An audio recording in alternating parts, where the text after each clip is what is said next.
So let's say you want to make someone an admin of one of your shared folders. So maybe it's a downline leader on your team, or maybe it's an up-and-coming consultant and you want to give her a little bit of authority in the group and in the shared folder.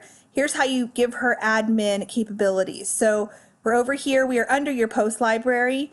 I'm going to go and find a folder, this one, I'll use this one, that I can actually have someone become an admin on. So the person has to physically join that folder. So you have to give them the folder link where we did the shared collections before.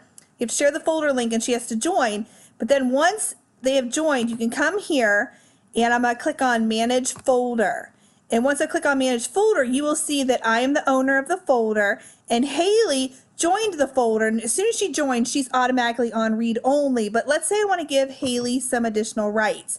So I can give her the admin rights, or let's say she's a problem person, I can also block her from the folder and not be able to see anything at all. But I'm going to give her admin rights, which means she can now add images to the folder, she can do things to the folder, she can remove people from the folder, whatever she wants to do. So she is an admin of the folder and I am the owner.